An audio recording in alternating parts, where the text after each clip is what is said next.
fulfilling all our dreams. We lift you high above the skies. With every breath our praises rise. Your love, it never fades away. We worship you both night and day.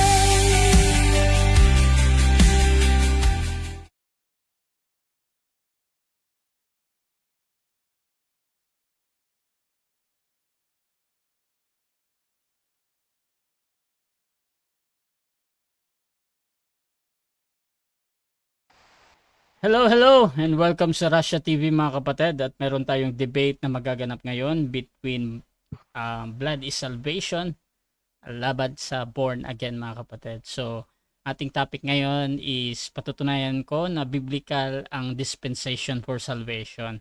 So, affirmative natin dito si Pastor Alexander, negative naman si Brother Jesse ng Born Again. So, ang ating setup ng debate, meron tayong 10 minutes na presentation, 10 minutes sa pagtatanong, same din sa rebuttal.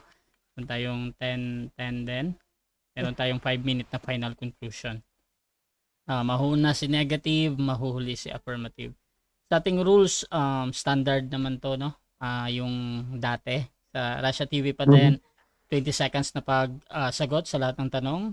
At kung categorical, ay dapat sumagot doon sa pagpipilian muna bago tayo magpaliwanag. Rule number 3, kung hindi nyo masagot ng direkta or wala doon ang sagot nyo sa pagpipilian, meron kayong karapatang sumagot ng 10 seconds. Tumawag lang ng moderator kung gusto nyo gamitin ang karapatan na ito. Rule number 4, kung ano ang tanong, yun ang sasagutin. So kung ang tanong ay sino, magbibigay ng pangalan. Rule number 5, sa first stand, doon lang kayo dapat magtanong sa inilatang ng katunggali. At kung sinasabi ng tinatanong na hindi ko pa nilatag yan or mga ganong nakahulugan, i-automatic next question ko yan. Pero sa rebuttal, pwede nang itanong doon kahit hindi inilatag. Rule number 6, yung dalawang warning galing sa akin, may disiplina yan. Rule number 7, isang objection lang at isang clarification every question at no objection during final conclusion. Rule number 8, yung ating hindi po pwede o pinagpabawal ang panlalait pisikal, kasama doon yung mga pagmumura na alam natin. Rule number 9, no challenge question, yung mga tanong na kung mabasa ko or paano kung mabasa ko. Rule number 10, yung para sa sensitive question, pwede kayong magtanong ng mga sensitive na paksa, kabilang doon yung mga personal na question. Pero pwede ding tanggihan dahil sa nature ng tanong, gaya ng sensitive or too personal. Rule number 11, disconnection time limit, 7 minutes lang yan. Rule number 12, bilang moderator, may kapangyarihan ako magtakda ng bagong rules kung ito lang naman ay kinakailangan. Rule number 3, bilang tagapamagitan, ako'y nagsisilbing tagapangasiwa lamang ng debate na ito at hindi ako responsible sa anumang pananaw, paniniwala o pahayag ng mga debater. Mga sagot at opinion ay pananagutan ng mismong nagsasalita. Hindi rin ako mananagot sa anumang hindi pagkakunawaan, pagkasira ng relasyon o iba pang epekto dulot ng debate na ito.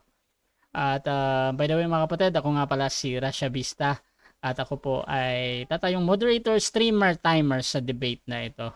So sumasang-ayon ba ang ating affirmative sa lahat ng nabanggit? Sangayon ako, Brad. Sangayon. At yung ating negative? Sangayon din po sa negative. Okay mga kapatid, so before natin simulan ang ating debate, syempre gusto ko muna kayong magpakilala sa ating audience. At baka pwede nyo din ikwento kung paano nagsimula ang pag-uusap na ito. Paano ba kayo nagkasundo? Unahin natin ang ating affirmative. Unang-una, matagal na akong nagkalaban na kami ni Brother Jesse. Nag-request siya kung pwede kaming maglaban uli. Masyadong mabait to, kaya medyo iniiwasan ko. Ang hinahanap ko yung talaga mga demonyo para ma-expose. So dahil ngayon walang lumalaban na demonyo, so kinuha ko muna si Brother Jesse na mag-aral kami ngayon. Ito ay aralan. Pareho kaming born again, pareho kaming tumatawag kay Jesus, at meron kaming ibang pananaw. Iba ang pananaw niya sa aral ko, iba ang pananaw ko sa aral niya. So sa mga makikinig dito, sana ay makita nyo kung ano yung pagkakaiba at gusto kong gamitin nyo ang common sense nyo kasi ako ay logical and common sense ang ginagamit ko sa pag-aaral sa Bible. So sa mga makikinig, kay Brother Russia, Brother Jesse, Sana maging educational yung laban natin na to. At good evening sa lahat. Siyempre, ang negative death, pakilala ka, kapatid. Yes, magandang gabi po sa lahat na nakakapanood at maging kay Bro Alexander at ganoon din sa Badrit at kay Bro Russia.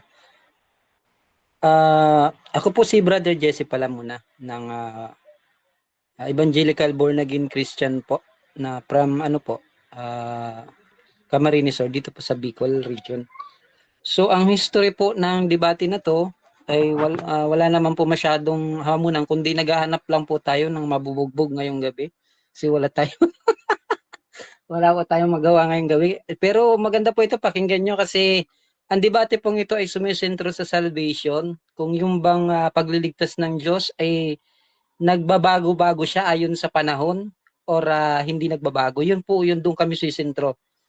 At mamaya po ipapaliwanag namin yung yung topic na yan. Abangan nyo lang po. So enjoy po sa panonood. Thank you, Bro Russia. So simulan na natin ang ating debate, mga kapatid. At by the way, shoutout muna sa ating mga kaibigan dyan. Brother Riwel Celebran ng Seventh-day Adventist. Nandyan din si Pastor Dino Diaz ng Baptist, mga kapatid.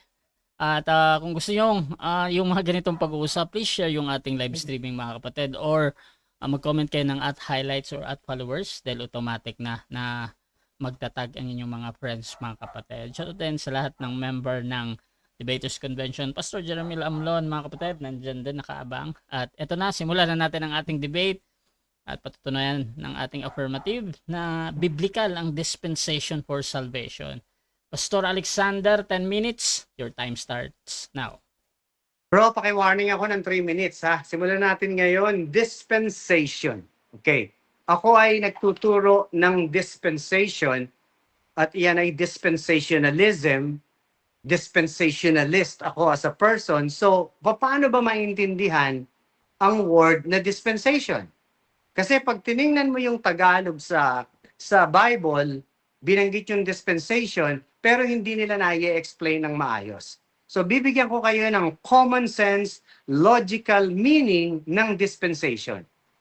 Ang dispensation ay ilalagay mo sa isang lugar ang tamang let's say, para mas maganda, kung ikaw ay naghuhugas ng pinggan, naghuhugas ka ng kutsara, naghuhugas ka ng baso, hindi mo pwedeng ilagay ang baso sa lalagyan ng pinggan. Hindi mo pwedeng ilagay yung pinggan sa lalagyan ng baso. So, ang ibig sabihin niyan sa Bible ay ganito. I-dispense mo ang Word of God to the right group of people at the right timeline. Ano ang ibig kong sabihin?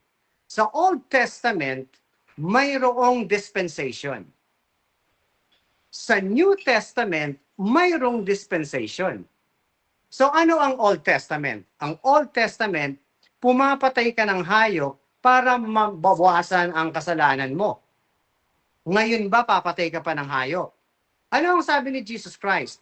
I am the Lamb of God. So nung mapatay na siya, nung bumangon na siya, there is another dispensation. So meron bang word na dispensation sa Bible? So kayo na, maglista kayo, unahan nyo kaagad sa 1 Corinthians 9. Nakalagay dito, for if I do this willingly, I have a reward, but if it against my will, a dispensation of the gospel is committed unto me. Dispensation, sinabi dito sa 1 Corinthians 9:17. One verse. Pumunta ka sa susunod sa Ephesians 1:10. Nakalagay dito that in the dispensation of the fullness of times, Tagalogin mo, in the dispensation of the fullness of time, sinabi times. So maraming oras na i-dispense mo yung aral ng Diyos sa iba't ibang panahon. Iba't ibang panahon. Hindi pareho lang. Okay? Pagdating sa Ephesians 3, nakalagay dito, if you have heard of the dispensation of the grace of God. Diyan ako magpo-focus. Pagdating sa pang-apat, whereof I am made of a minister according to the dispensation of God. So pag sinasabi nyo hindi biblical ang dispensation, hindi nyo lang alam gamitin. So ilalagay ko na dito sa aral para makita nyo. Kasi hindi nyo alam, pag nagbasa kayo ng Bible, akala nyo lahat apply sa inyo. Sabi ni Matthew, ganito eh.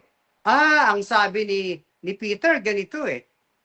Sabi ni Paul, ganito eh. Di ba? So, ano ang ibig sabihin ng Bible sa atin? Ano sinabi sa 2 Timothy 2:15? Sabi sa 2 Timothy 2:15, study daw. Study, ano ibig sabihin? Mag-aral. Ano ginawa ng ibang translation? Iniba nila, hindi nila sinabing study. Iniba nila yung gamit. Ano ang sumunod? Study to show thyself approved unto God, a workman that needeth not to be ashamed, rightly dividing the word of truth. Paano intindihin ngayon? Kailangan daw you have to study na inaprubahan ng Diyos na pag nagbasa ka ng mga Bible, i-rightly divide mo sa tamang group of people. So, magbabasa ka ba na pumatay ka ng hayop ngayon? Hindi ngayon yan. Nasa Old Testament yan, from Genesis to Malachi. Pagdating sa Matthew, Mark, Luke, and John, si Jesus hindi na pumatay ng hayop. After na mamatay si Jesus Christ, eto ang sinabi niya kay Apostle Paul, at sana makita niyo at makita niyo yung word na dispensation. Kasi ito yung importante. Sabi, for this cause I, sabi ni Paul, nagsasabi siya, the prisoner of Jesus Christ, for you Gentiles. For you Gentiles. Pero nung buhay si Jesus Christ, ano sabi niya kay Peter? Peter, do not go to the Gentiles, but go rather to the house of Israel. Sabi ni Jesus kay Peter, huwag kang pupunta sa Hudyo. Sabi ni Jesus kay Paul, pumunta ka ngayon sa Gentiles. Sabi ni Jesus kay Peter, don't go to the Gentiles. Sabi ni Jesus kay Paul, go to the Gentiles. Pareho ba yon? May pagkakaiba, di ba? So kailangan alam niyo yan. Ano pa sabi? If you have heard of the dispensation of the grace of God, which is given me to you. Binigay daw sa kanya para sa iyo. Pero eto ang Tagalog. Kung tunay na inyong narinig yung pagiging katiwala sa biyaya ng Diyos na sa akin ay ibinigay sa ikagagaling nyo. Walang sinabi ditong ikagagaling nyo sa English. Pero sabi sa Tagalog, ikagagaling nyo yan. Kaya sinasabi ko sa iyo, mag-iingat kayo ng pagbabasa. Pagdating sa 3, how that by the revelation, He made known unto me. He, sino yung He? Si Jesus, made unto me, kay Paul, the mystery. Ngayon, pag hindi nyo alam ang meaning ng mystery, napakabobo nyo talaga sa Bible.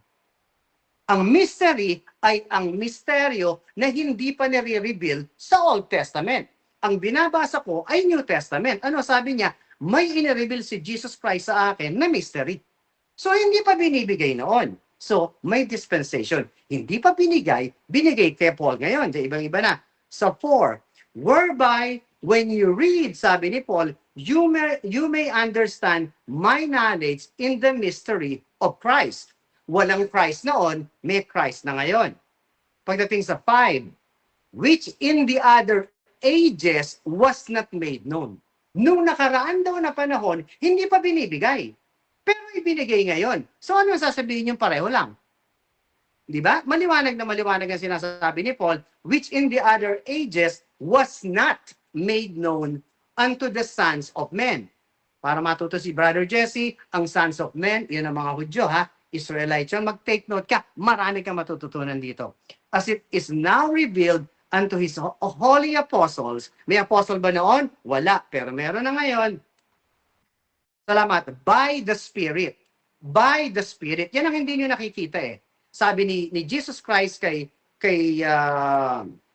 Peter, John indeed baptized you with water, but not many days hence, you will be baptized with the Holy Ghost. Equivalent to Spirit, equivalent to sa katwiran, at yan ang nakaselyo ngayon. As it is now revealed unto His holy apostle and the prophets by the Spirit. Ano yon? That the Gentiles should be fellow heirs and of the same body, and partakers of his promise in Christ by the gospel. So, ang gospel ng buhay si Jesus Christ ay ano? Manatili hanggang wakas ay siyang maliligtas. Gospel. Kaya kayo sinasabi nyo, preach the gospel. Hindi nyo naman alam. What is the gospel today? Blood justification. When you believe the blood, you are sealed. So, preach the gospel. Hindi nyo naman alam. Diba? So, nung buhay si Jesus Christ, ang manatili hanggang wakas ay siyang maliligtas. Nung namatay at bumangon siya, sabi niya kay Paul, give them the gospel of salvation. When they believe, you are sealed with the Holy Spirit. And this is the dispensation of the grace of God given to Paul to you. Bakit hindi sinabi ni Peter yan? Ngayon, pag nagbasa ka ng Peter, nakalagay sinabi ni Peter, makinig kayo kay Paul. Ang hirap intindihin ang sinabi niya, pero iyon ang tama. Nandoon ang salvation. Diba? So, kayo sasabihin nyo, kailangan magpabautismo. Pero pag tinangin nyo mamaya sa Acts 16, sinabi ni Peter, hindi kailangan ng bautismo. Salamat. So, pag nagpasa kayo ng Bible, kagaya mo, Brother Jesse, wag kang ma-stuck sa Acts 2:38-39. Basahin mo rin ang Acts 7, 8, 9, 10, 11, 12, para matuto kayo. Kasi nangyayari sa inyo, oy, nagpabaptize ng tubig, ilalagay nyo na sa church nyo. Kailangan magpabaptize ka. Dahil kung hindi mo sinusunod to. Iyan ang ginagawa nyo sa inyong mga kakultuhan na sinasabi ko, na pagdating at the end, hindi ikaw, mga pera-pera kayo. Pera-pera lang, lahat kayo, 99%. Subukan mo. Gawin mo to. Pero pag tinanong ko sa'yo, kaya mo ba? Hindi pala. Ba't nyo pinasusunod ang mga tao na hindi nyo naman kaya? Diba? So, yun na lang muna. Let's get the answers at para makita natin kung alam ni Brother Jesse sa mga tanong ko.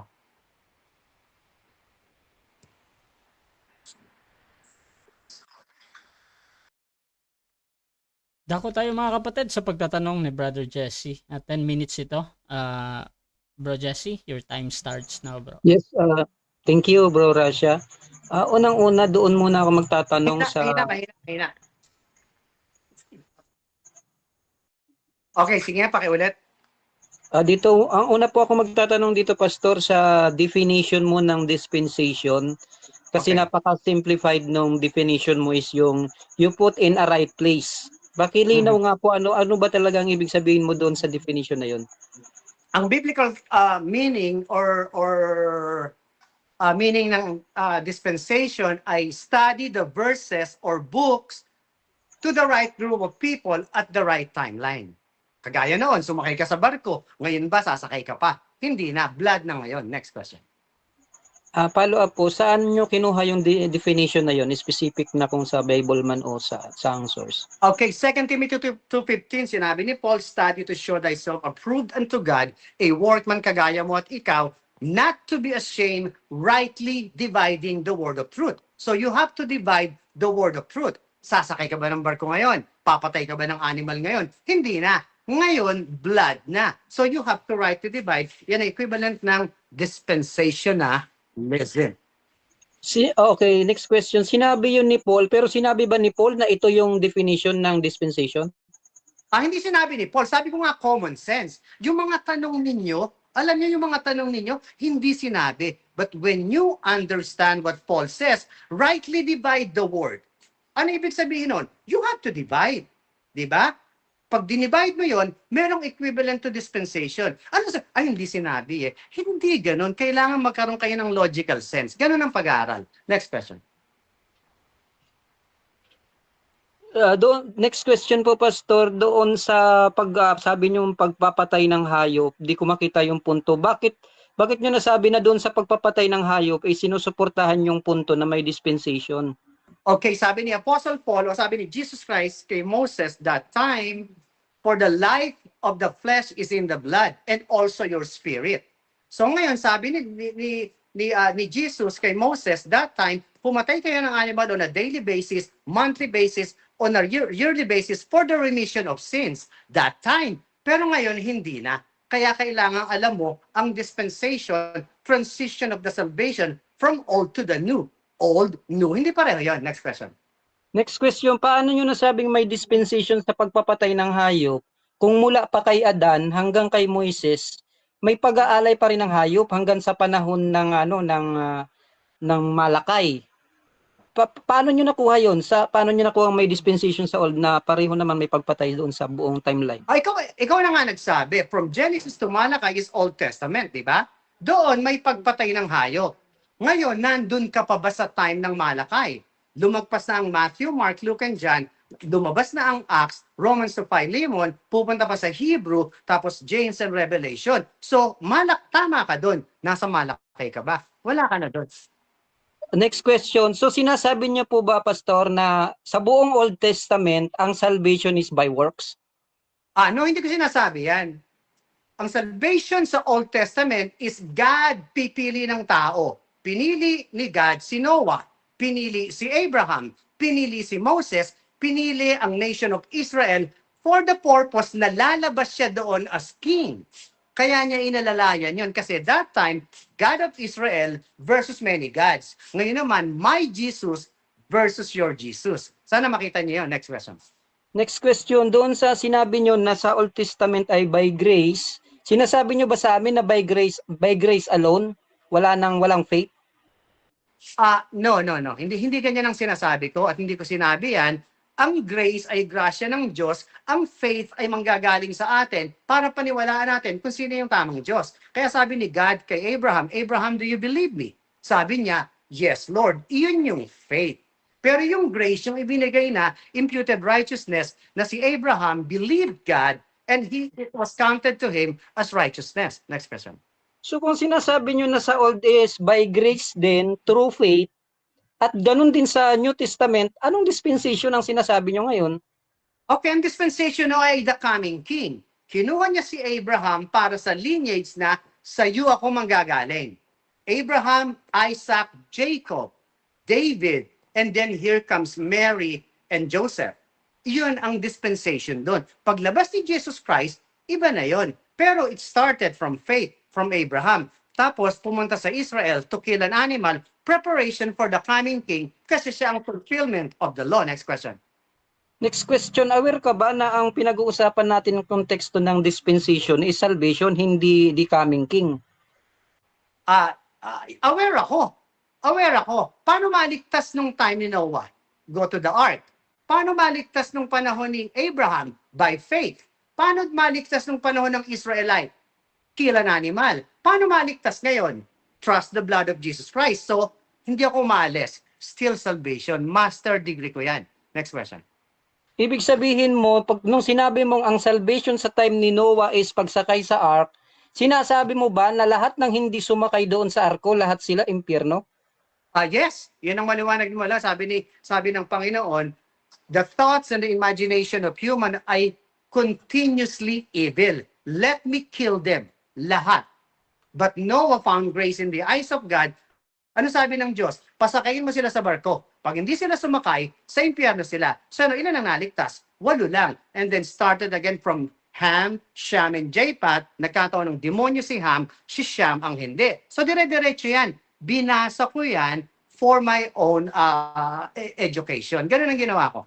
Next question. Pag sinabi niyo po ba, Pastor, na lahat, pati yung mga sanggol doon, lahat sila hell, yung wala sa barko? Yes. Lahat ng hindi sumakay that time. Pero dispensation ngayon, nung pumunta na sa Jesus Christ dyan, may nabago na sabi niya, little children. Mahal niya ang mga little children. Pero that time, hindi niya sinasabi yun. Kaya you have to dispense kung ano yung binabasa mo. Pag binasa mo, sabi ng Diyos, ang hindi sumakay sa impyerno. Sa impyerno yun. Yun ang sabi ng Diyos, hindi tayo mag-go against yan. Pero sinabi ngayon, mahal niya yung mga bata, so ibang dispensation niya yun. Okay.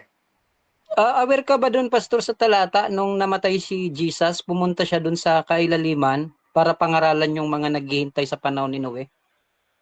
Yes, hindi lang pangaralan kung hindi tubusin siya kasi nung namamatay ang mga tao, ang tawag doon, kung hindi mo alam, ay Old Testament saints na pupunta kay Abraham's bosom na lahat doon, ang fullness ng kaligtasan niya ay yung dugo na itatagas niya at pagpunta niya doon, susunduin niya, kaya lahat ng Old Testament saints ay nasa langit na versus ngayon sa New Testament saints, pag namatay, hindi na pupunta sa ilalim, diretso na sa langit to wait for glorification. Next question. Okay, ito ang tanong ko pastor is sa anong batayan mo doon? Saan mo nabasa na ang paraan ng salvation ng Diyos doon sa panahon ni Noe is yung pagsakay doon sa arko? Okay, napaka simple ng sinabi ng Panginoon, Noah build the ark. So ano ang purpose ng ark? Ano yon? Kasi magkakaroon ng 40 days and 40 nights na baha. At inutusan niya, hindi ba, ini-encourage si Noah na sumakay kayo, mag-ano ka ng partner ng mga animal. So sa logical sense, kung sino yung sumakay, naligtas. Lahat ng may laman, that time, hayop man, namatay. So logical lang yon. Next question. When you say logical, ibig sabihin mo ba yung salvation doon is salvation sa langit, hindi salvation doon sa baha mismo? Both yan. Salvation sa langit yung nandoon na mamamatay na sumusunod sa Diyos. Okay? Kung hindi ka sumunod sa Diyos doon during that time, hindi ka rin mapupunta sa langit. Anong example niyan? Si Shem. Si Shem ay sumunod sa Panginoon, pero si Ham hindi. So, merong another dispensation kung paano tinanato ng Panginoon si Shem and Ham. Si Japheth ay kasamahan ni Shem yan. So, meron pa ring dispensation dealing sa kanila at si Ham ay connected to Nimrod. So, interesado ako doon sa huli, yung talata na lahat ng hindi sumakay sa arko ay hindi ligtas. Okay, nakalagay sa Bible dito, ang sabi ng Panginoon, lahat ng flesh ay mamamatay. Lahat ng flesh ay mamamatay. Okay, agad ang nagsabi niyan. So, nung sumakay sila, nung naiwan yung mga tao sa tubig, sabi ng God, lahat ng flesh mamamatay. So, ngayon, hindi ka na magiging interesado. God Himself said that. Next question. Okay na po, Bro Rasha. Kaunti lang naman na. Okay, so dyan nagtatapos mga kapatid ang unang pagtatanong ng ating negative. So shoutout muna sa ating nasa live mga kapatid. At shoutout kay Pastor Jeramil Amlon. Kawawa si Jesse, din niya naintindihan mga sinasabi ni Pastor Alexander. Master level na kasi yan sa pag-aaral. Shoutout din kay The Bread of Our Soul. Dividing the word of truth is not about the dispensation. Shoutout din kay Maisel Jacob Santos, kay RD Reyes, watching daw siya, kay Reggie De La Cruz. Ako magtatanong anong relihiyon ang pangalan at dinadala nyo. So din kay Ron Fernando ng UPC, Emil Alfonso na wala pa din kinaniban. Yeah. Shoutout sa'yo sister. Kay Lope Elpa Laban bro Alexander at kay Riwel Celebra ng SDA sang ayon pala pareho sila bro Rasha. Shoutout din kay Pastor Dino Diaz watching po. Shoutout Pastor Alex, congrats in advance. So mga kapatid, dako tayo sa ating first negative presentation. Brother Jesse, your time starts now. Thank you, Bro Rasha. Again po, magandang gabi sa inyong lahat, sa inyong panonood. So, yung pinaka-topic po natin ngayon is, biblical ba yung dispensation for salvation? Siguro, bilang negative, mamaya po ako magre-rebuttal doon sa mga nilatag niya. Gusto ko rin magtayo ng aking simple presentation. At meron ako ditong 4 na pusti rin na itatayo para naman sa negative position. When we say po kasi biblical ang dispensation ng salvation, mag-define muna tayo. Ibig sabihin po nito, ang pinatutunayan lang po ng affirmative is sa kanya-kanyang panahon may iba't ibang kaparaanan or ways ang Diyos sa salvation. Ibig sabihin po nito, sa Old Testament, iba ang requirements ng Diyos ng way sa salvation, as iba naman sa New Testament. Meron pang dala-dalawa yan eh. Meron sa time ni Abraham, iba ang dispensation ng salvation. Dito naman sa panahon ni Moises, iba. Sa Old Testament, meron din iba sa time ni Paul, iba sa panahon ni James. Parang ganon kasi sa nakikita nila, mayroong mga sinasabi si Paul at si James na tila contradiction siya sa faith and works.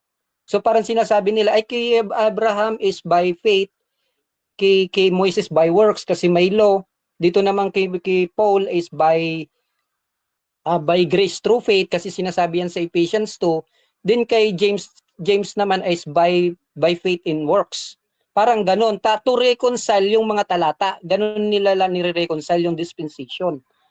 At may kaso po yung mga bagay na yan is yung mga sinasabi nila, marami po yan naharapin na problema. So, sa akin po, bilang negative, ang salvation po sa akin na itinatayo ko is salvation is always by grace through faith. Hindi po yan nagbabago sa akin. Ibig sabihin, lahat yan by grace. Kasi ang salvation ng Diyos ay biyaya lang sa atin. Magmula kay Adan, nung nagkasala sila, biyaya na lang yung kaligtasan na binigyan sila ng muling pagkakataon. Maging kay Abraham, biyaya yan through faith, kasi mababasa nyo naman yan sa Romans 4, na na-created sa kanya ang righteousness through faith apart from works of the law.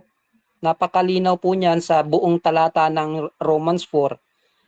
At maging sa panahon naman maging sa panahon ni Moises ay by grace through faith pa rin yan. Bakit? Kasi nilinaw naman na ibinigay ang kautusan hindi para iligtas ang tao, kundi pamukha sa kanya na siya ay nagkasala sa Romans 3:20. Napakalinaw niyan. So hindi pinapakita yung dispensation dito na nag-iiba-iba yung way ng Diyos ng salvation. Mamaya ipapaunawa ko sa inyo kung bakit nagkamali si pastor ng unawa doon sa dispensation na sinasabi niya. So yun po yung unang punto natin. Salvation is always by grace through faith. Hindi yung nagbabago. Kasi ang Diyos natin is hindi siya parang pabago-bago. Pangalawa po, ang Diyos, yun ang pangalawa kong punto. Ang Diyos po ay hindi siya yung pabago-bago. Ibig sabihin, ang Diyos natin hindi siya nagbabago kasi long time pa, bago pa niya nilikha ang tao, mayroon na siyang plan of salvation. So hindi siya magulong Diyos na parang, ay, dito sa panahon na to, by grace, through faith, dito by grace, through faith plus work, dito by works. Hindi po ganun. Hindi po magulo ang salvation. Minsan yung nagbabasa lang ng Bible ang nagpapagulo. Pero napakalinaw sa buong talata kasi ang binigay na ng Diyos na sample for requirements of salvation is si Abraham na mismo. Kaya nawala na tayo may kakatwiran na pabago-bago. Bakit? Kasi ang sabi niya sa halimbawa niya kay Abraham, is created for righteousness kay Abraham is through faith, by grace through faith. Nandiyan po yan sa Galatians 3:3-6. Hindi po yan nagbabago. In fact, pag binasa mo yung Hebreo 11, lahat doon ng propeta inisa-isa, naligtas sila dahil sa pananampalataya. Dahil sa pananampalataya sa Diyos, ganito, dahil sa chapter 4 hanggang sumusunod, dahil sa pananampalataya ni Abraham, ibinilang siyang matuwid. Dahil sa pananampalataya ni Jacob, isa-isa po yan. So, hindi po nagbabago yung way ng Diyos ng salvation. At doon lang kasi sa definition na mamaya i-repeat ko yon, sa definition niya ng dispensation, you put in ay na right place, hindi natin siya tinututulan pero mali yung pagkakaunawa doon sa definition mismo. At yun po sa mamaya papaunawa ko yan. Pangatlo po, pangatlong punto natin, bakit hindi nagbabago ang salvation? Ang kautusan ay hindi paraan ng kaligtasan. Which is nilinaw na nga ni Paul Sabi niya doon sa Romans 3:20, pag binasa niyo yun, maging sa Romans 2, ibinigay ang kautusan para ipamukha sa tao na siya'y nagkasala. Kaya ibig sabihin, walang taong mapapawalang sala sa pamamagitan ng pagsunod sa kautusan. Pag sinabi ng walang taong mapapawalang sala sa pagsunod ng kautusan, ang sinasabihan mismo noon, yung binigyan mismo ng kautusan. Kasama sila doon sa sinasabi noon. Kaya yung dispensation na sinasabi niya sa Old Testament na nagbago, hindi po talaga. Kasi never naman naging requirements ang law sa salvation sa Old Testament. Napakalinaw niyan. Sabi nga doon sa atin is, naging tagapangalaga lang natin siya. Panandali ang tabon. Kasi yung paghahandog noon, hindi naman talaga nag-aalis ng kasalanan. So paano kayo liligtas doon sa dispensation na sinasabi ni Pastor Alexander? Na hindi nga siya nakakapagligtas, panandalian lang tinatakpan ng kasalanan ng tao. Dahil mayroong talagang tagapaglinis ng Diyos na darating si Kristo Jesus. So doon siya nagkamali agad siya doon sa pag-aalay ng tupa na mayroong dispensation. Dahil yung pag-aalay, nilalarawan lang nun si Kristo. Kasi ang Old Testament ang kaganapan ng New Testament. Yun yung pangatlo kong poste, yun na napapatunayan is ang bagong tipan ang katuparan ng lumang tipan. Pag sinabing kaganapan, siya yung pag sinabing kaganapan, hindi nagbabago yung dispensation kundi ginaganap lang.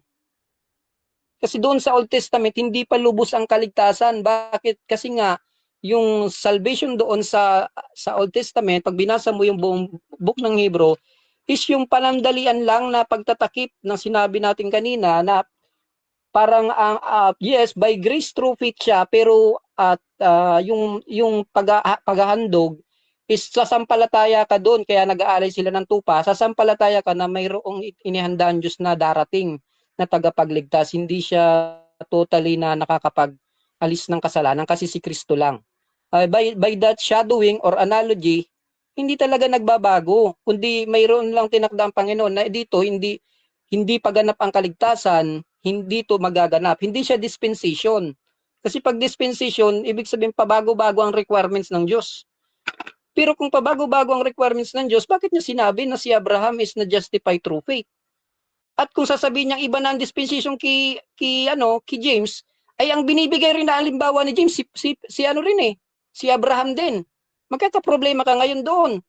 Kasi yung ibinigay ni Paul na halimbawa si Abraham, ang ibinigay ni James halimbawa si Abraham din. Magsasabi ka ngayon, may dalawa kasing dispensation si Abraham, by works, ay by faith, by grace through faith siya, and then later on by works. Hindi ganun. Buti sana kung magkaibang halimbawang tao ang ibinigay nila. Kung ibinigay ni Paul si Abraham, ang ibinigay ni James si Moises, baka makumbinsi pa akong may dispensation. Pero wala. So, ibig sabihin, itong mga nagtuturo ng dispensation, tinatakasan lang nilang i-interpret itong Ephesians at James 2. Pero ang problema, parehong Abraham ang sinasabi diyan. Paano niyo nasabing may dispensation diyan? Ginulo nyo si Abraham. Kung saan ba talaga ang susundin ni Abraham? By grace through faith o by works? Anong dispensation? Magulo ngayon. Kaya inanyayahan natin mga kapatid na dito na tayo sa covenantal na salvation. Hindi diyan sa dispensation kasi masyadong magulo. At mamaya ipapakita ko sa inyo yung mga problema dun sa inilatag ng ating katunggali. Dahil limited lang naman po ang time natin, 10 minutes, hindi natin mailalatag lahat. So yung mga important lang. So Bro Rasha, ilang minutes na lang ba dyan? Ang sobra na. Ay, last 1 minute. Okay po, yun po lang, mabibitin na po tayo. So, yun lang po yung apat natin na haligi, na pinatutunayan na ang salvation is hindi siya nakadepende sa dispensation kundi sa covenantal. Salvation is always by grace through faith. Ang Diyos ay hindi nagbabago. Ang kautusan ay hindi paraan ng kaligtasan at ang bagong tipan ang katuparan ng lumang tipan. Yung apat po na yun, napaka-sulit po yun na patunay na ang paraan ng Diyos sa salvation is hindi nagbabago-bago at nagkakamali lang ng akala ang ating kausap. Thank you, Bro Rasha. Dako tayo mga kapatid sa unang pagtatanong ng ating affirmative. Pastor Alexander, your time starts now, bro. So 10 minutes. Nakamute ka, bro.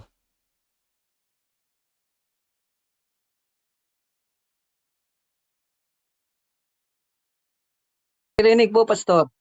Narinig po. Po, Pastor. Naririnig ko si Pastor Alexander.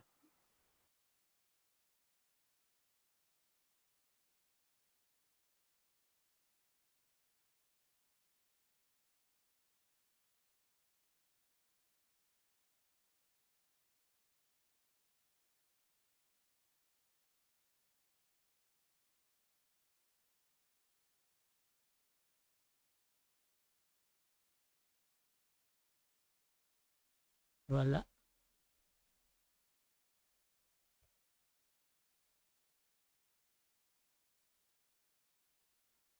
Nandyan pa si Pastor, bro? Bro Jesse? Bro, pero naglo-loading yung ano niya yung bycam niya. Teka ha. Siguro reset tayo. Ayan, wala na siya. Tapos, tawagan natin ulit.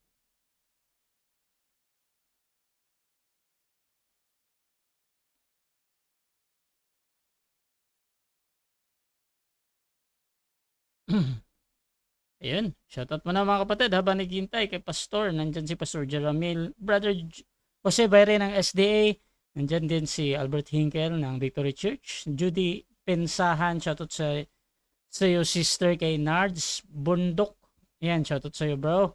Kay John Agwid Pactain. Yan, kay David Stan. PJ Patko. Lope Elpa, shoutout sa iyo. At dyan din si Jake Dakula. Mamaya, babasahin ko yung mga comment nyo mga kapatid ha. So, yan. Pastor?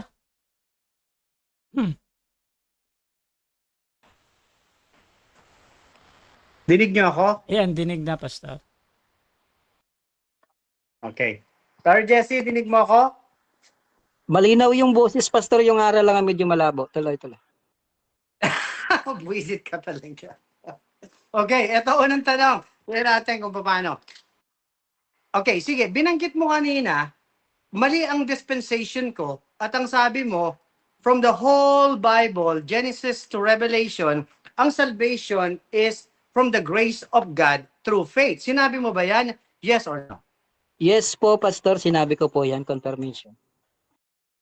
Okay, so, ibig sabihin, ligtas ka na ngayon, yes or no? Kung sumasampalataya po ako, yes, Pastor. I object. I object. Objection, proceed. I object. Brad, para hindi tayo magtagal dito, categorical 100% ang mga tanong ko, ha? Categorical. Okay lang ba? Mauna daw muna. Sige po, sige. Mauna daw muna, Bro Jesse, yung categorical. Paulit na lang, Pastor Alex. Okay, sinabi mo, from the grace of God through faith.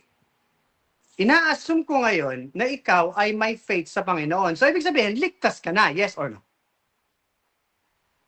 10 seconds, Bro Rasha. Proceed, 10 seconds. So, masyado kasing personal yung tanong sa akin. Ang pinag-uusapan natin yung kalahatang salvation eh. So, kung sumasampalataya ang isang tao, yes. Hindi lang sa akin, kundi sa lahat. Next Sa sino question. man. Okay, sana hindi 10 seconds. Ako pag tinanong mo, Napuputol ka, Pastor? pag tinanong mo, Pastor Alex, Putol-putol, napuputol ka, bro. Bro Rasha, si Bro Alex, di ko maunawaan. Nagro-robot. Pastor, napuputol-putol ka? Pwede kang mag-change ng location, Pastor, kung humihina yung signal, something. Actually, hindi lang yung signal eh. Time stop ko muna ha. Huwag ka nang mag-comment dyan.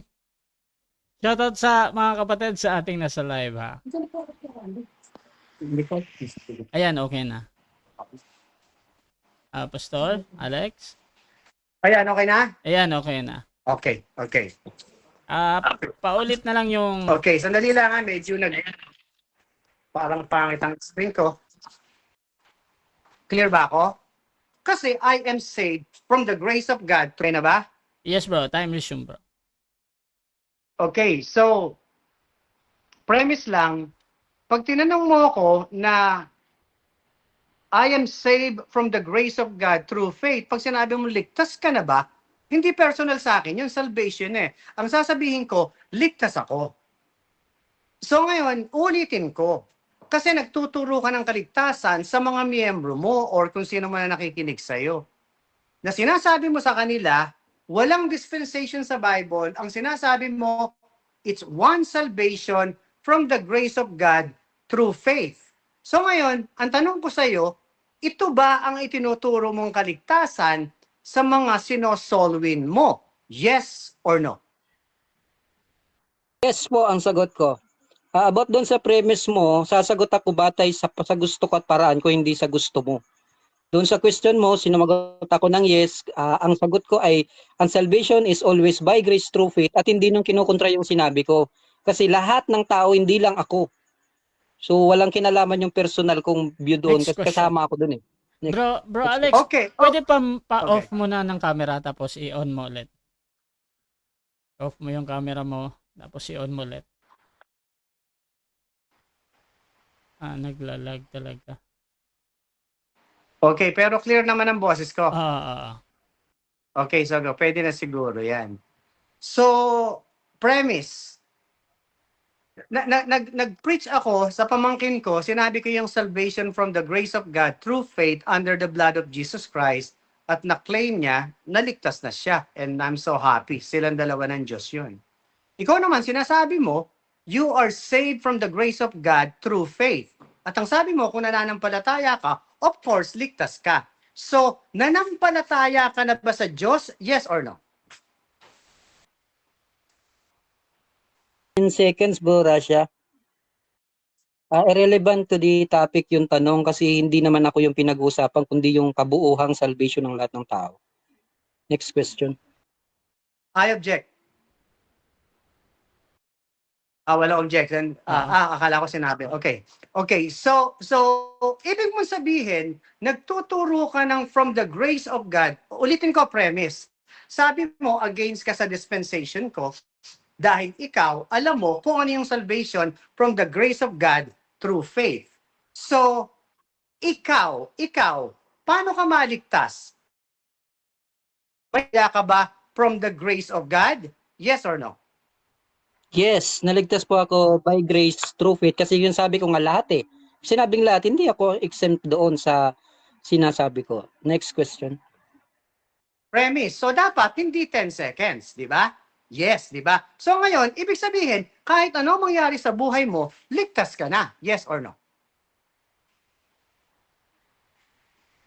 10 seconds, bro, Rasha. 10 seconds, proceed.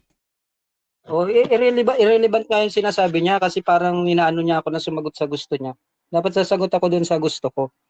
At hindi naman ako ang personal na pinag-uusapan natin eh. Okay lang na sumagat ka sa gusto mo. Ang nakikinig dito, sinasabi mo, the only salvation today ay walang dispensation from the whole Bible is from the grace of God through faith. At ngayon, sabi mo, ikaw ay may faith sa God, sa turo mo, sabi mo kanina 10 seconds, ngayon nung nahuli kita, sabi mo kasama ka sa ligtas. Sabi mo kanina. So ngayon, ligtas ka na kahit ano mangyari sa iyo. Yes or no? 10 seconds, bro, Rasha. Kahit kasi sabihin kung oo or hindi, wala rin siyang way to verify kung talagang totoo yung ligtas ako or hindi. Kaya sumasagot ako batay doon sa turo ko na lahat by grace through faith. Okay, ulitin ko ulit. Sabi ko kanina, sabi mo from the grace of God through faith, iyon ang salvation. Tinanong kita, sabi ko, deligtas ka na, yes or no? Sabi mo 10 seconds kasi masyadong personal ang tanong mo eh. Ngayon, nung inulit ko, sabi ko sa'yo, so ibig sabihin, may pananampalataya ka sa Diyos, yes or no? Sabi mo, yes. So dahil may pananampalataya ka, ligtas ka na. Sabi mo, yes.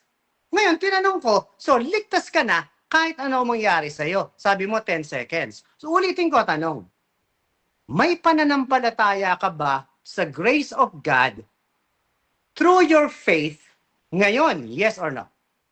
Yes, may pananampalataya ako sa grace through faith. Pero ang sinasabi ko lang, wala kang way to verify that, kaya hindi mo rin masasabi kung totoo yun or hindi sa akin. Ako lang ang makapag-ano nun. Okay, sa tingin mo ba totoo yung faith mo sa God? Yes or no? I can say yes kasi ako yung sumasampalataya. Pero ikaw na nagtatanong, wala kang way to verify that. O dahil alam mong totoo ang pananampalataya mo, alam mo, ligtas ka. Kasi sabi mo, from the grace of God, through your faith, ligtas ka. At sabi mo, hindi ko alam yon, ikaw lang ang nakakaalam. Sabi ko, alam mo bang totoo yon? Sabi mo, yes. So yung totoong faith mo, ligtas ka. Kaya nga sabi ko pa, kaya nga object. sabi ko yes. I object. Yes. Hindi, sumasagot ako eh. Okay, wait lang. I-object muna natin. Pero napuputol kasi si Pastor Alex sa Kung akin. napaputol talaga siya eh, o sa akin din kaya hindi ko masyadong Ganito na lang. Paulit na lang, Pastor Alex. Kasi nawala yung boses mo sa last. Okay, teka lang, bro, pakistop yung time. Papalitan ko lang yung wifi. Nakastop. Ha? Oo. Tapos, pwede mong i-off yung camera mo, bro. I-off na lang. O sige, i-off ko na lang. Oo, para mas... Hindi, subukan muna natin. Subukan muna natin ito. Ayan, maliwanag?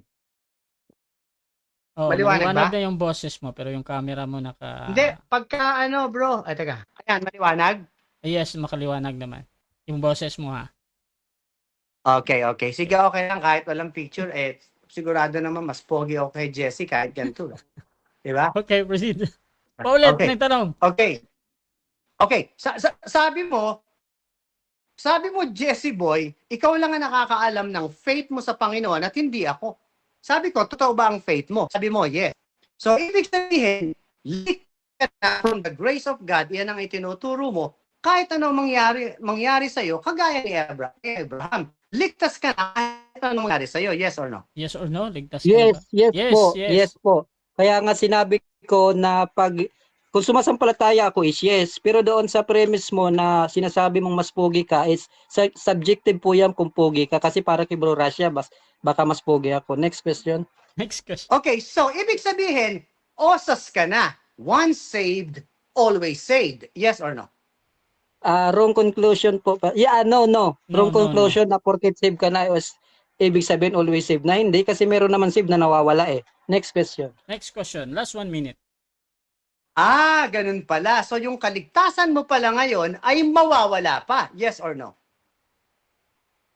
10 seconds, Bro Russia. 10 seconds, proceed. Hindi ko sinasabing mawawala pa, kundi ang sinasabi ko yung conclusion mo doon is mali, na kapag save na is hindi na mawawala kasi nga mayroong mga naniniwalang nawawala eh.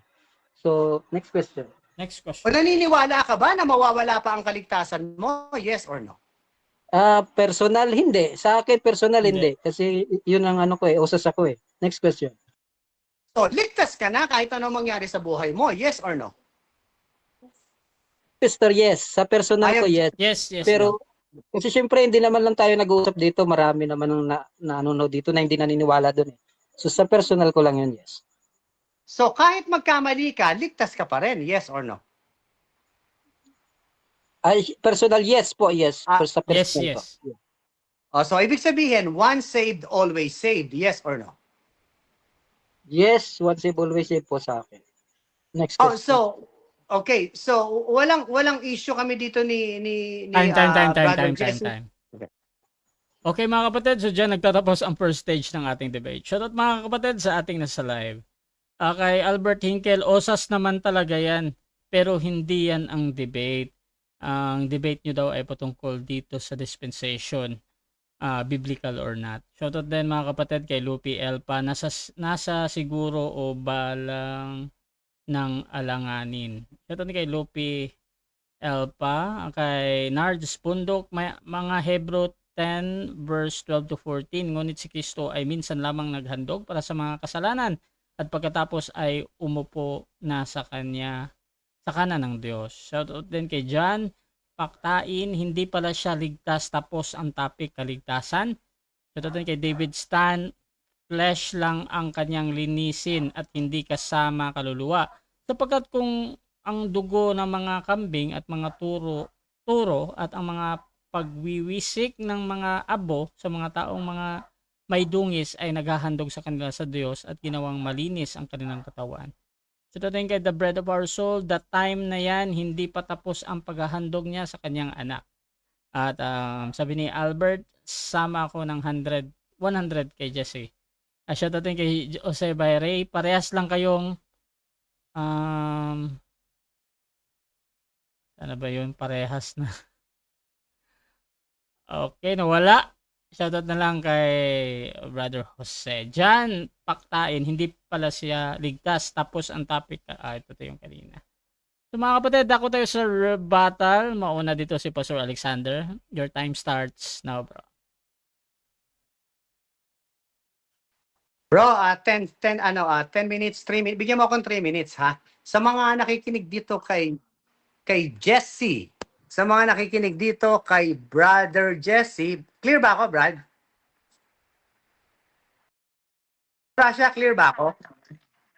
Okay.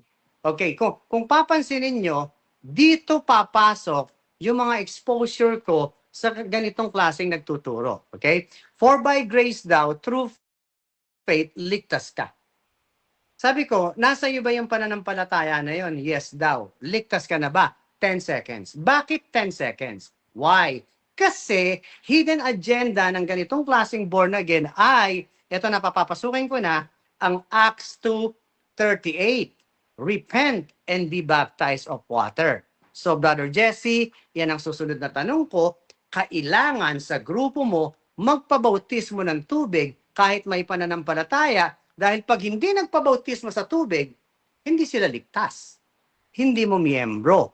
Iyan ang mga itinuturo nyo at against ka sa dispensation. So sa mga nakikinig dito, ang topic namin ay dispensation of salvation. Old Testament, imagine niyo, lahat tayo ngayon nasa Old Testament. Ngayon, isipin nyo, kayong mga nakikinig kay Jesse, nandoon tayo sa Old Testament.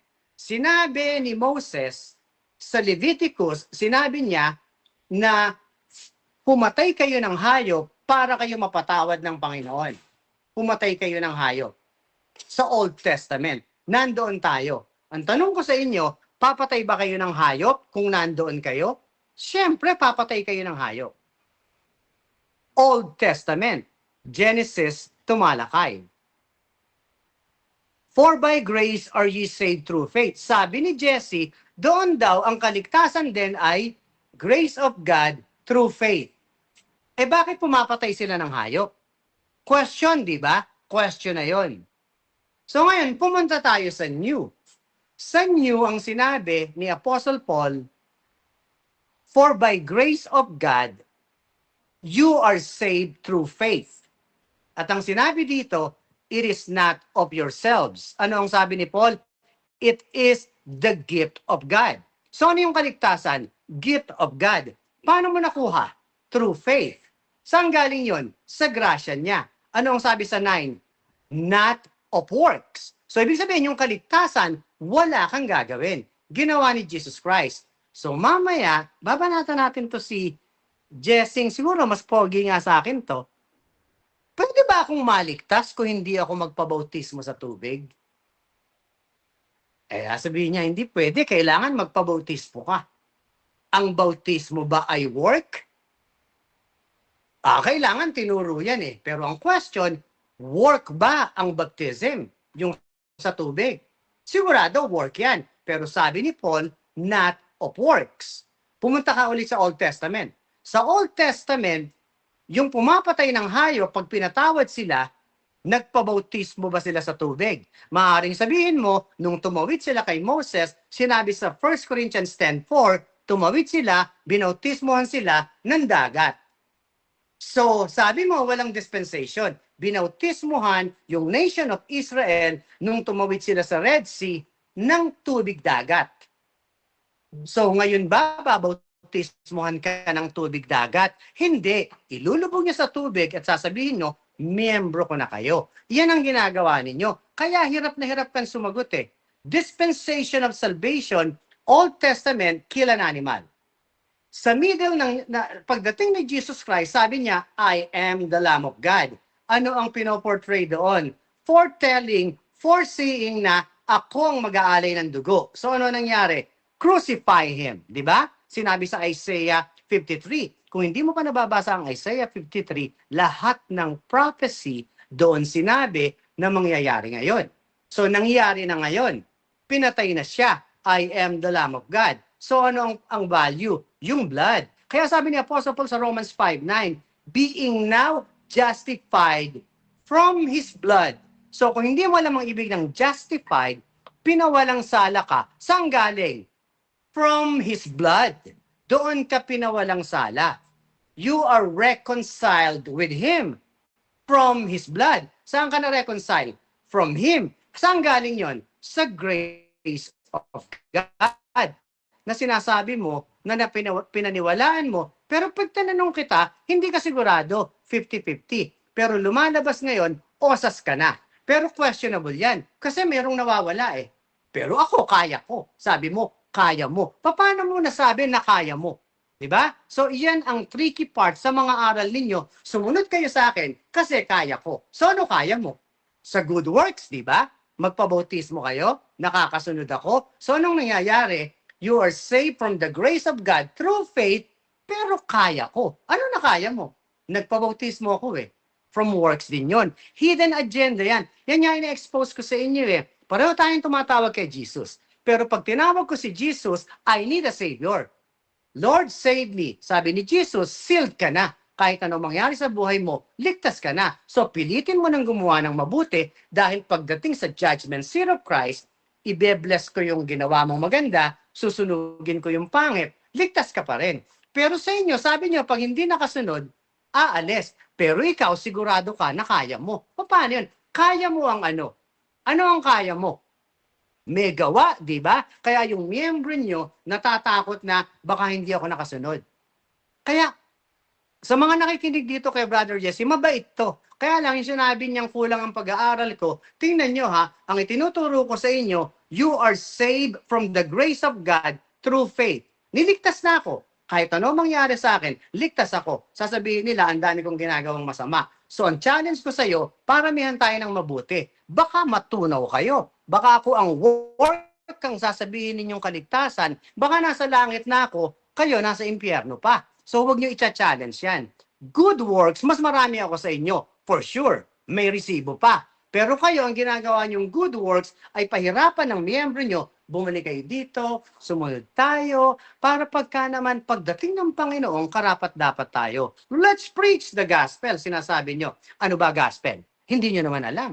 Diba? The gospel of salvation is the blood of Jesus Christ na when you believe, thank you, when you believe that blood, you are sealed.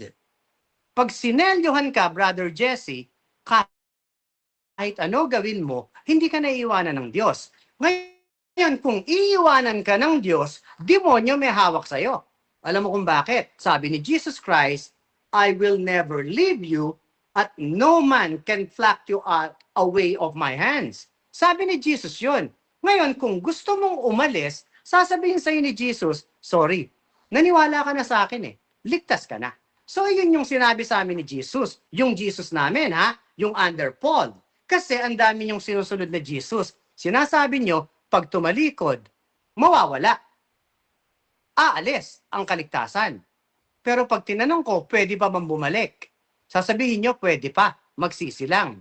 Pero sinabi ni Paul, pag umalis, hindi na babalik. Sinabi ni Apostle Paul yan. Kung hindi mo alam, ilista mo at pag-aralan mong mabuti para pag humarap pa sa miyembro mo, alam mo, nasa Hebrew yan, Hebrew 6:4-6. Impossible for those who were once enlightened have tasted the heavenly gift and the Spirit of God if they shall fall away. Ano yung fall away na sinasabi mo? Pag nagkasala. To renew them again unto repentance, it is impossible for them. Impossible. Pero sa inyo, humingi ka ng tawad, babalik. Born again ako eh. Born again ka ba? Nawala ang kaligtasan mo. Salamat. Bumalik ka dito, born again ka uli. Kaya ang church ninyo, born again ka ngayon, born again ka ulit bukas, born again and born again and born again, ang dami nyong born again. Tapos ang kabuhayan ay pera lang. Sana hindi ikaw to. Kasi ang dapat naturo, mamuhay kayo ng maayos. Kung gusto nyo tumulong kayo. Kung wala kayo itutulong, itayo nyo muna pamilya nyo. So ano nangyayari sa mga pastors ninyo?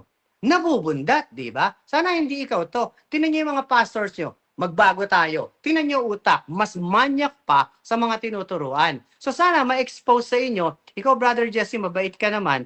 Kaya hindi ikaw ang binabanatan ko dito dahil alam ko hindi demonyo espiritu mo. Ang demonyo espiritu ay si Erwin de la Cruz. So yan na lang muna. At eto na, kunin natin ang question ni Poging Jesse Boy.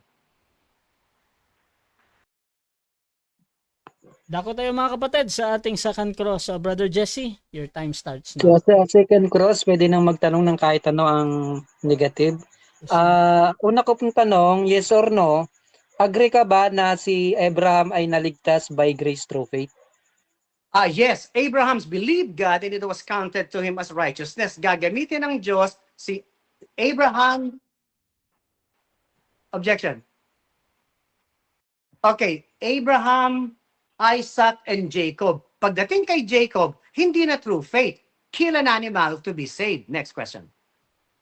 Agree ka din ba na itinuro ni Pablo na halimbawa si Abraham upang tularan na maligtas sa pamamagitan ng biyaya at pananampalataya?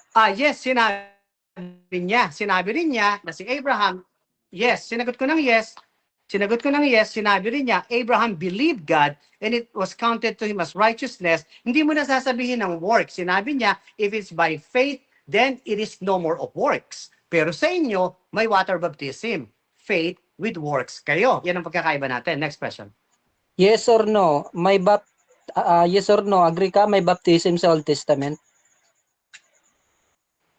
No, hindi ako agree dyan. Ang baptism dyan ay doon sa sinabi ko sa iyo sa Red Sea, sinabi ko na additional information mo yan. Si John the Baptist prepare ang Israel to prepare to the Lord para malinis lang sila. Pero sinabi niya, baptism of the Holy Spirit, yun ang tunay na baptism sa 1 Corinthians 1:17. Next question. Okay, ibahin ko yung tanong. Agree ka ba na doon sa Red Sea mayroong baptism of water? Yes or no? Yes, yun nga ang sinabi ko. Kanina ko pa sinasabi sa iyo na ngayon, kailangan ba pumunta ka sa Red Sea para magpabautismo? Hindi, di ba? Mayroong dispensation. Pero iyon ay for the Jews. Ngayon, basahin mo ang 1 Corinthians 1:17. Sabi ni Paul, Christ sent me not to baptize, but to preach the gospel. Christ sent me not to baptize. Pero kayo, baptize ng baptize, kahit sinabi na huwag. Next question. Next question, yes or no? Agree ka din ba na mayroong baptism sa New Testament? Yes, pero baptism of the Holy Ghost, hindi tubig. Doon na nga tayo pupunta Kayo, tubig para maging miyembro. Christ sent me not to baptize. Maliwanag yan, 1 Corinthians 1:17. But ano daw? To preach the gospel. Ano yung gospel? Blood of Jesus Christ. Iyon ang baptism, but that is the Holy Ghost. Next question. Next question, agree ka ba na si Pablo ay nagpabautismo sa tubig? Yes. Pero sinabi niya, hindi yan ang kaligtasan. Ang kaligtasan ay ang blood ni Jesus Christ. Kasi may transition yan. May transition. Hindi nag-i-stuck doon. Kasi anong nangyari sa inyo, dahil nagpabautismo si Paul, nagpabautismo si Peter, kailangan gawin natin to. Ano yun? Of works, di ba? Hindi lang through faith. Of works na ginagawa nyo sa member nyo. Next question. So agree ka na ngayon na may baptism ng tubig sa New Testament? Yes, pero hindi sa kaligtasan. Para masunod ang ritual na ginawa ni John the Baptist. Ano ang sabi ni Jesus Christ?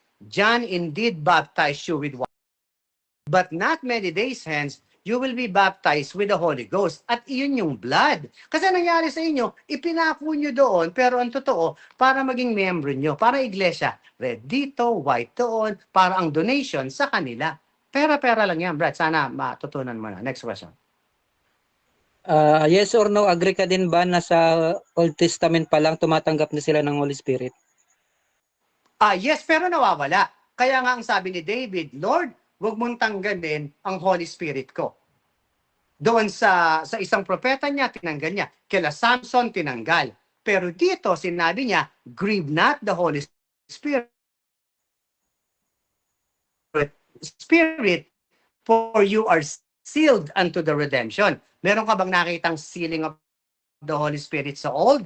No, nag-dispensation na sa new, sa blood ni Jesus Christ. Aralin niya na. Next question. Okay na ako, Bro Rasha. I waive my time. Okay. So, dyan nagtatapos mga Objection. kapatid. Ayan. So, okay na tayo. Okay mga kapatid. So, dyan nagtatapos mga kapatid ang ating second cross. Shoutout kay Albert Tinkel. Salvation daw pala ang water baptism sa iyo, Jesse. Shoutout kay Nards Bundok. Hindi kasama sa kaligtasan ang water baptism. Sabi naman dito ni Judy, Romans 6:23, sapagkat ang kabayaran ng kasalanan ay kamatayan. Shoutout din mga kapatid dito sa kay John, baptism pala, hindi yan born again, Pentecostal yan. Shoutout din kay David Stan, pero si Kristo yun at anino niya yung papatayin. Shoutout din kay Jose Bayre, parehas mali kasi yan sila. So mga kapatid, ako tayo kay Brother Jesse sa kanyang rebuttal. Your time starts now. Thank you, Bro Rasha. Muli po, magandang gabi sa inyo. Sa akin pong rebuttal, nakita ko doon mismo sa definition pa lang ng dispensation, problematic na siya. Kasi yung sinasabi niyang definition na napakasimple nung ibinigay niya, you put in a right place. Hindi ko alam kung paano nung pinatutunayan na mayroong dispensation ng salvation sa definition na yun. Kasi kung yung definition na yun ang pinatutunayan niya, pwede na akong mag-agree sa kanya dun eh. Kasi saan mang aspeto ng Diyos, meron talagang paglalagay sa tamang lugar.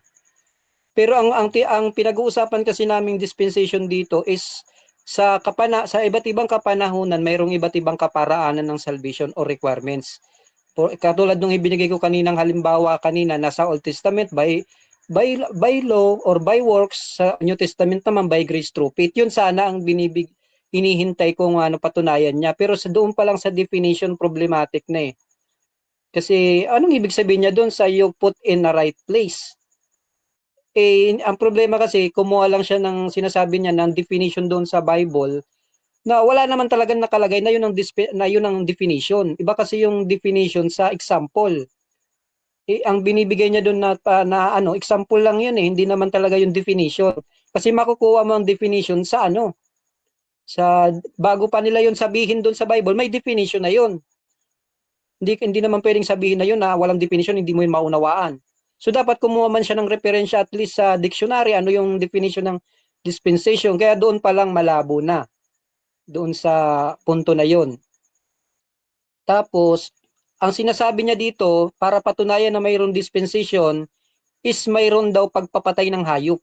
Hindi ko alam kung anong punto doon. Dahil ibig sabihin, mayroong pagpatay ng hayop.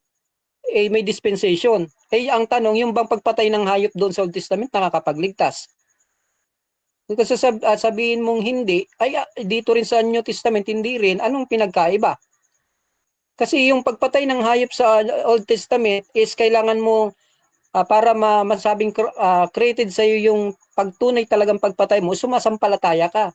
Kasi lahat naman ng naghahandog na sa Old Testament, nagsisimula sa pananampalataya. Kaya nga sabi sa Hebrew, dahil sa pananampalataya, naghandog si Cain, naghandog si Abraham, naghandog si ganito. Ibig sabihin, yung dahil yun sa pananampalataya. So, hindi ko nakikita yung punto na dahil mayroong pagpatay ng hayop, mayroong ibang kaparaanan o ibang way ng salvation. Hindi ko makita yung punto na yon. Dapat sana issue ng mas nilinaw niya kaysa nung naglatag siya ng kung ano-anong ng OSAS, na hindi naman yun ang pinag-uusapan namin eh.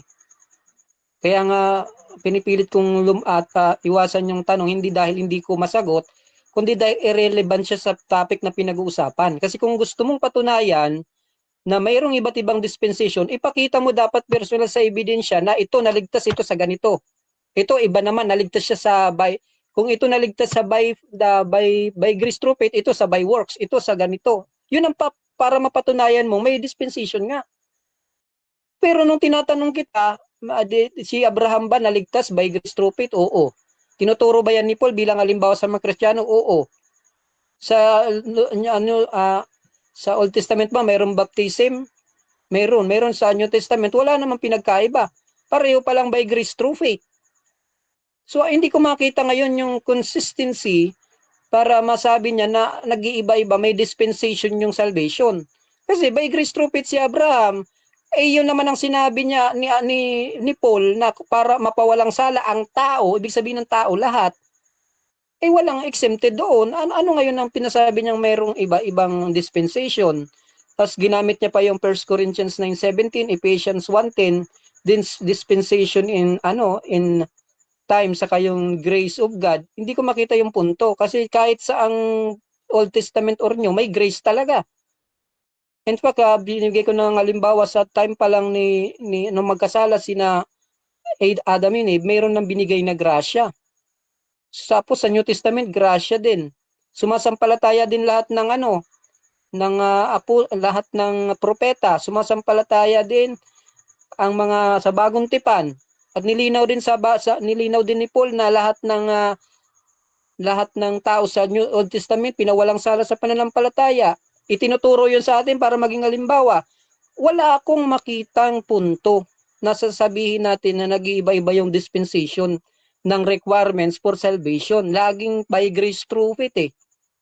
Kasi ang totoo niyan, hindi talaga siya makakalusot doon eh. Kaya hindi niya magamit yung kay James 2 eh. Kasi si Abraham pa rin ang sample doon. Hindi mo magagamit yung sa dispensation na noon ko naririnig. Inihintay ko sana nga yun eh. Tapos yung Yung sinasabi niya na ano pa ba yun? May sinasabi niya mayroong hindi ibinibigay pa noon. Kumbaga, mayroong hindi pa nabibigay noon na binigay ngayon. Ang kinukunik ko siya, ano ba connection nun sa dispensation? Dahil may binigay noon, may binigay ngayon, iba na ang ano. Hindi ko makita yon kasi sa bawat panahon may ibinibigay naman ng Diyos. For example, sa time ng bagong tipan, may ibinigay, mayroong binibigay sa isang tao, sa ibang tao wala. Hindi ko makita na nagko-connect yon sa dispensation, yung pagbibigay ng dahil mayroong new revelation, therefore dispensation. Kasi mayroon sa bawat panahon naman may new revelation eh. Ano natin diyan? For example, sa panahon natin na lang ngayon, sample. May mga nalalaman tayo ngayon, may mga knowledge tayo ngayon na wala naman doon sa panahon ng mga apostol.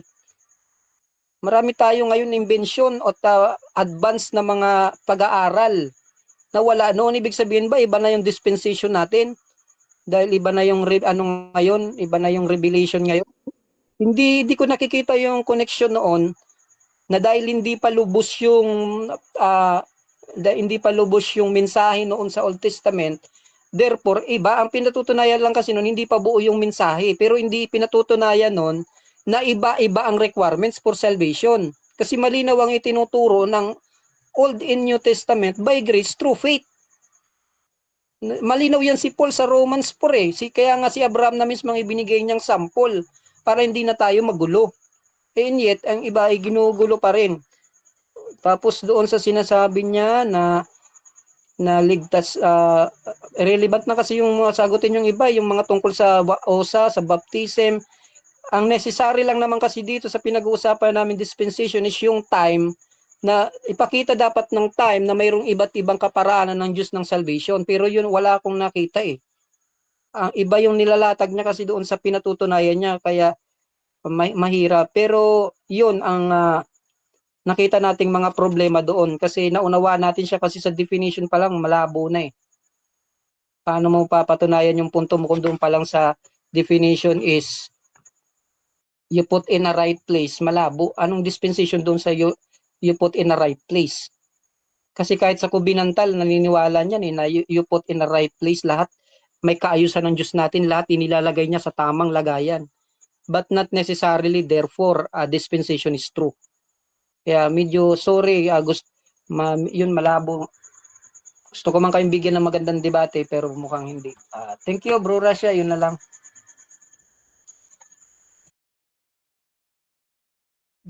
Dako tayo agad mga kapatid sa second clause ng ating affirmative. Pastor Alex, your time starts now. Okay, Brother Rasha, 3 minutes kung maalala mo ha. Ang dispensation of salvation premise to na sinasabi ko ay ang Diyos, isa lang ang salita niya sa tamang panahon. Isa lang ang salita niya sa tamang panahon. Nung sinabi niyang kill an animal sa Old Testament, tama yon. Hindi na babago yon. That time. Pero ngayon, may sinabi ulit siya.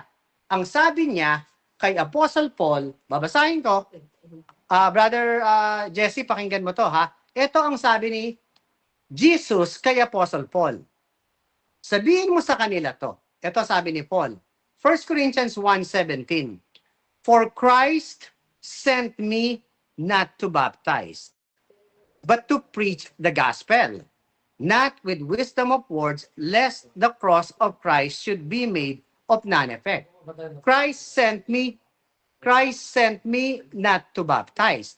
So ang tanong ko sa inyo, yung miyembro ba ninyo kailangan mabautismuhan para masabing ligtas? Yes or no? No.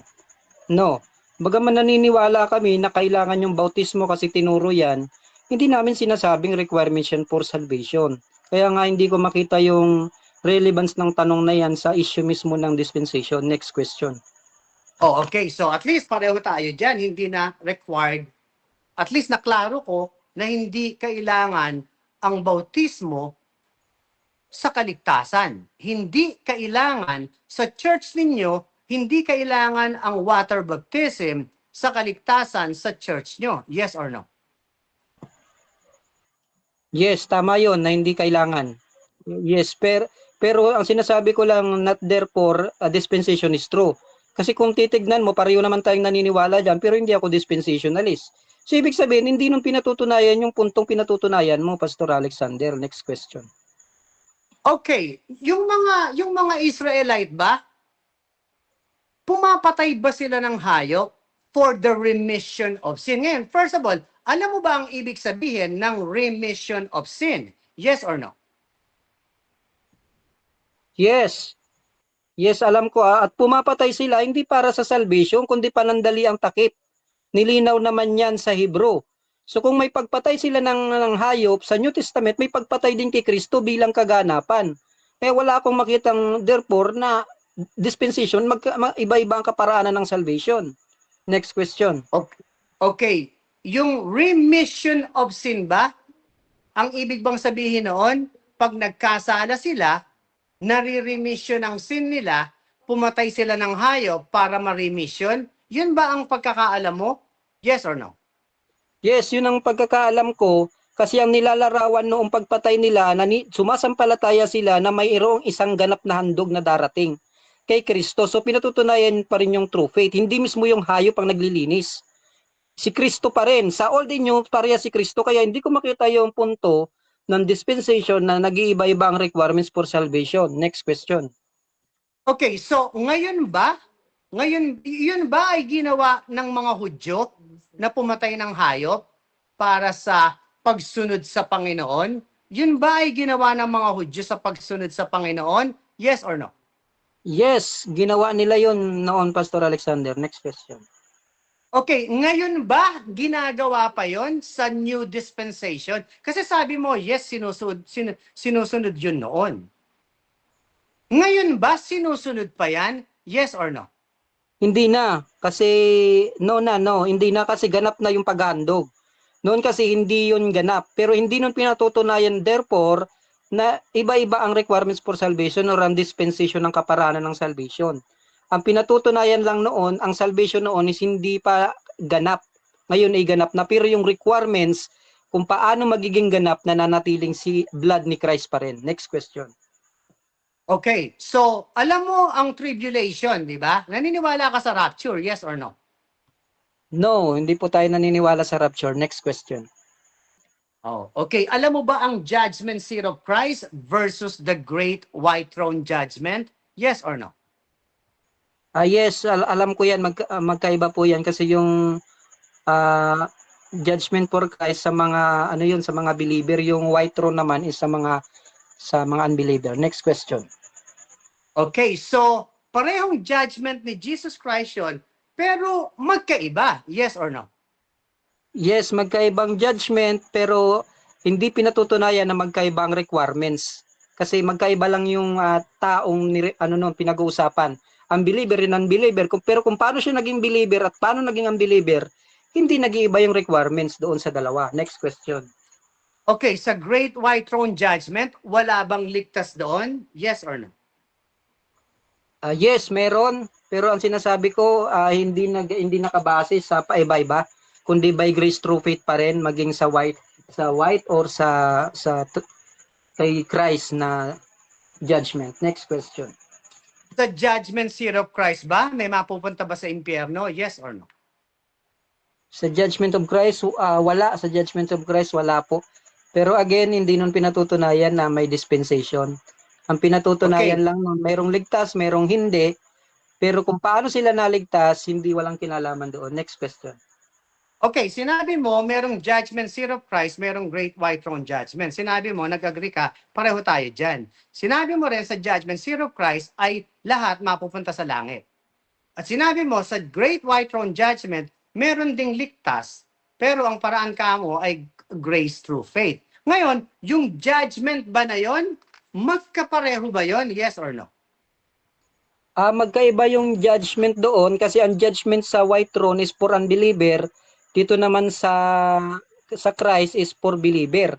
Pero ang sinasabi natin, yung requirements for salvation, kasi yung requirements for salvation apply dito sa judgment ni Christ. By grace through faith pa rin yun, hindi yun nagbabago. So walang dispensation doon. May magkaiba lang na believer at unbeliever. Walang nagbago sa requirements for salvation.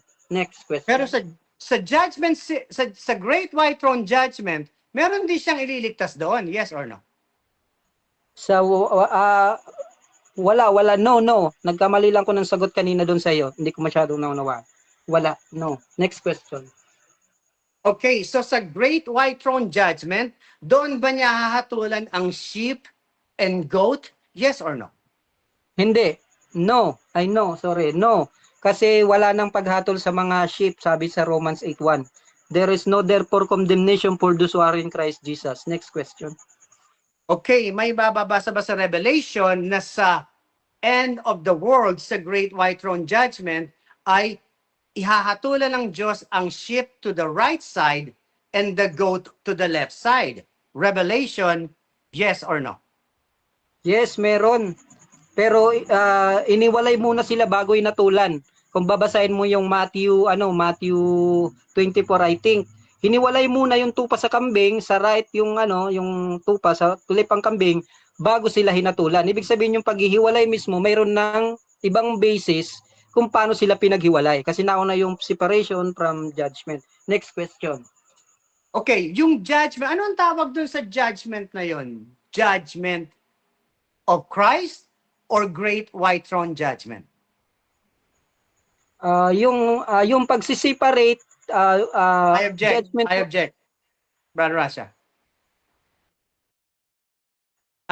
Dalawa lang kasi ang judgment na binigay ni Jesus Christ sa mundo na to. Yung end of the world is Great White Throne Judgment, at ang Christian ang Christianity is the judgment seat of Christ.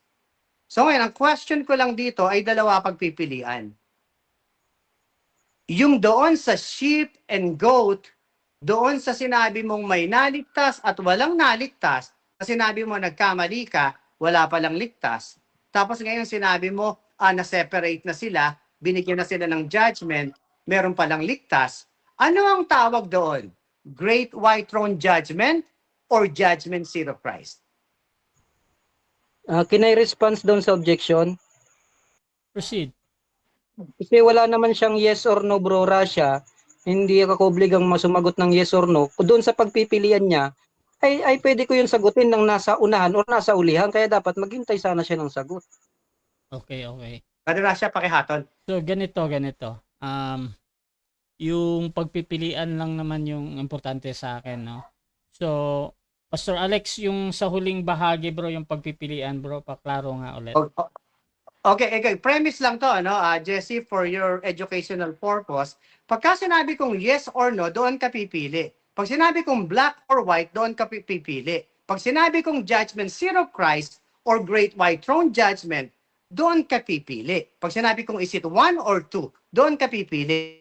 Ang importante dito, mayroon kang pagpipilian para sa additional educational purpose sa debate. Ano ba ang tawag doon? Great White Throne Judgment or Judgment Seat of Christ? A Great White Throne or Judgment Seat of Christ? Hindi ko nakuha yung tanong, bro Rasha. Yung premise kasi ang napakinggan ko. Mas baba yung premise sa tanong eh. So, Sige. pakiulit na lang Paulit mismo na yung lang pinakatanong. yung tanong. Okay, ulitin ko para mas clear. Sabi mo kanina sa Judgment Seat of Christ, ligtas lahat. Sabi mo kanina, doon sa Great White Throne Judgment ay may maliligtas. Tapos sabi mo kanina, ay hindi, wala palang maliligtas. Ngayon, nung pinaliwanag ko sa iyo, saan sineperate ang sheep and goat, sabi mo, hinatulan na yan. So, paiba-iba. Ngayon, doon sa hinatulan na yon, na sinasabi mo paiba-iba, ano ang tawag doon sa judgment na yon? Kasi according sa aral ko, dalawa lang ang judgment sa end of the world. In between, judgment seat of Christ sa mga Christian na kagaya ko, or Great White Throne Judgment. So doon sa mga sheep and goat na may naligtas, ano ang tawag doon? Judgment seat of Christ or Great White Throne Judgment? Sa akin kasi, bro Rasha, parehas lang yung judgment. So ang sinasabi ko doon sa white throne judgment, for unbeliever yun. So doon sa Christ judgment, wala nang kinalaman yun for salvation. Sa reward na yun eh. So hindi ako pa iba-iba. Ang sinasabi ko lang, pinag-uusapan kasi natin salvation. E doon kay Christ, wala naman ang salvation. Pero doon sa issue niya ng premise ng pagpipilian, pwede ko naman kasing sagutin yun sa huli ng sagot ko eh. Hindi naman ako obligan sagutin yun sa Next huli. question. So matuto ka maghintay. Next question. Last Okay, one. Brother Rasha, hindi siya sumagot ng categorical. Parehas daw. Yung tinatanggap ko yun ha. Yung word na parehas. O parehas. Oo. Parehas. Okay, so ulitin ko. Sabi mo, yung Great White Throne Judgment sa unbeliever. Yung Great White Throne Judgment, may naligtas ba doon? Yes or no? Wala. Inulit ko na yung kanina. Wala po. Walang naligtas doon. Next question. Pero sabi mo kanina, sinabi ko yung sheep and goat sineperate doon sa judgment na yon. Sabi mo, yes. So yung goat ay hindi ligtas, yung sheep ay ligtas. So ano ang tawag doon? Great White Throne Judgment or Judgment Seat of Christ? Great white po yon. Nabagaman separated na sila, not necessarily na wala ng pinagbatayan sa pag-separate. Kumbaga, sinisiparate sila pero mayroon na, nakikita na ng Diyos kung sino sa kanila ang tupa at ang kambing. Kasi ngayon pa lang, separated na ang unbeliever sa believer. Kasi sabi sa Romans, wala nang paghatol sa mga nakay Kristo. Yan lang Okay, yun. so dyan nagtatapos mga kapatid ang ating second stage ng debate. Shoutout kay David Stan, maliwanag yung sagot, magkahiwalay nga na sagot na yon. Shoutout kay Mitchie Lada, ang Bible nagtuturo ng dispensation at covenantal din. At ang kaligtasan ay isa ang pamaraan by grace through faith from OT to NT. Shoutout mga kapatid dito kay PJ, mahirapan sagutin kung hindi mo agrihan ang heavenly people at earthly people ang God. Pero din kay Albert Hinkel, pero hindi yun salvation, may kahatulan sa kanila in their time. Hindi yun para sa second death, para sa penal sanction yun. Shoutout din kay Lupi Elpa, dispensation of grace of God. At Reggie de la Cruz, sabi niya dapat sabihin muna kung ano ang religion ng bawat isa sa inyo para malaman agad kung sino sa inyo ang totoo. So mga kapatid, dako tayo sa final conclusion. Mauna dito si Brother Jesse bilang negatibo sa ating topic na dispensation for salvation. Your time starts now. Conclusion, ang masasabi ko lang is doon sa pinakapaksa kung nagbabago na paibay-baba ang kaparaanan ng Diyos depende sa dispensation, is wala siya doon na patunayan. Kasi naghihintay ako na may maibigay sanang halimbawa ng tao. However, kung ang pag-uusapan natin is yung definition niya ng dispensation, na yung dinefine niya kanina na nilinaw ko pa na you put in a right place, doon may napatunayan siya doon kasi lahat naman ng, sabi ko nga, lahat ng bagay ay ibiniligay ng Diyos sa tamang lugar. Kasi yung Diyos natin, Diyos ng kaayusan eh. So inilalagay niya lahat sa tamang lugar. For example, sa panahon pa ng pag-creation, lahat nasa tamang lugar eh.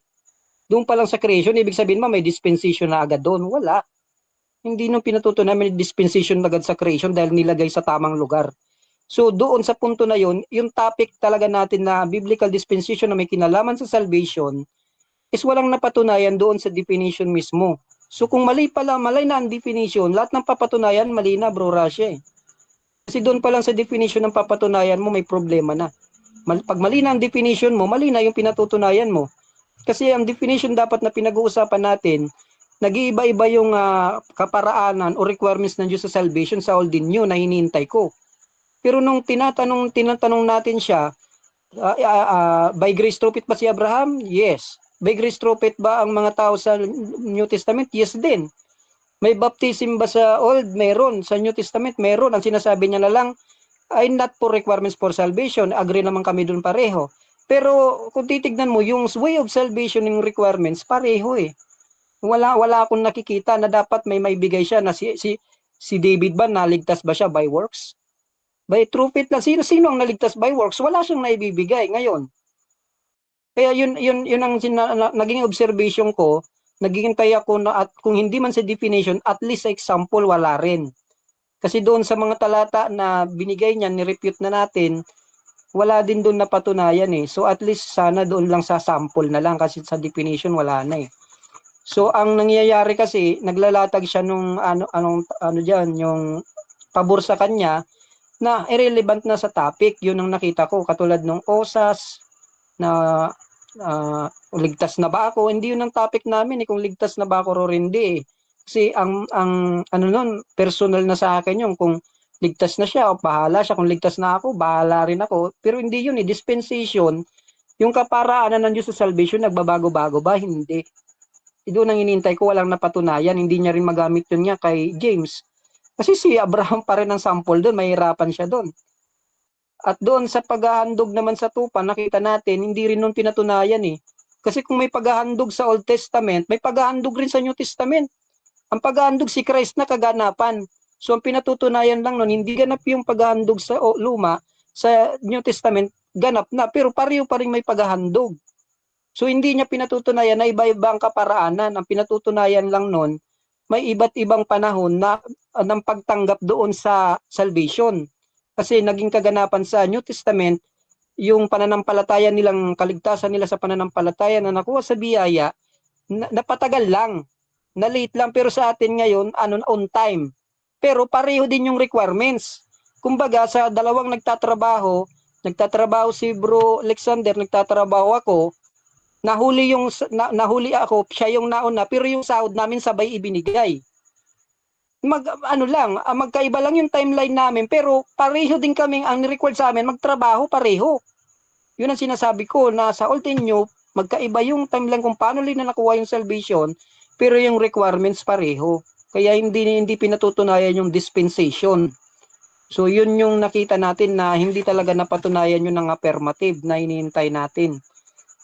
Dahil iba kasi yung mindset niya nang nilalatag niya eh. Aywan kung anong gusto niya, yung OSAS, yung komportable niya na hindi daw for salvation, hindi for salvation ng baptism.